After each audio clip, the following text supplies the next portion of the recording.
Halo teman-teman, Assalamualaikum warahmatullahi wabarakatuh. Kami dari kelompok 2 Gizi B 2020 yang beranggotakan Diandra Safira, Magdalena Ardila Ahmad, Mutiara Anjani, dan Gina Sania Almadani. Di sini kami akan menjelaskan 7 contoh komunikasi massa. Definisi komunikasi massa. Komunikasi massa adalah komunikasi melalui media massa, yakni berupa surat kabar, majalah, radio, televisi, film, dan media elektronik. Menurut Bittner, komunikasi massa adalah pesan yang dikomunikasikan melalui media massa pada sejumlah besar orang. Sedangkan menurut Gardner, komunikasi massa adalah produksi dan distribusi yang berlandaskan teknologi dan lembaga dari arus pesan yang kontinu serta paling luas dimiliki orang dalam masyarakat industri. Contoh yang pertama yaitu penyiar televisi. Penyiar televisi adalah salah satu contoh komunikator dalam komunikasi massa.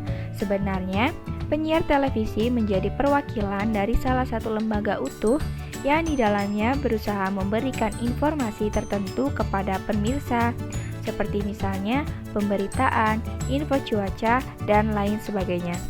Namun dalam hal ini, penyiar televisi dapat dikatakan menjadi pionir dari keseluruhan kerja tim tersebut sebagai komunikator dalam komunikasi massa. Selanjutnya ada penyiar radio. Penyiar radio merupakan contoh yang hampir sama seperti penyiar televisi. Setiap informasi atau pesan yang disampaikan oleh penyiar biasanya juga berasal dari hasil kerja sama tim yang ada dalam radio tersebut. Ia kemudian berperan menjadi komunikator, kemudian memberikan pesan secara langsung kepada pendengar yang ada di radio tersebut. Berikutnya ada jurnalis berita. Penulis berita maupun artikel lainnya juga termasuk ke dalam komunikator komunikasi massa. Ia menggunakan media massa berupa media cetak atau elektronik dalam rangka memberikan informasi secara massal.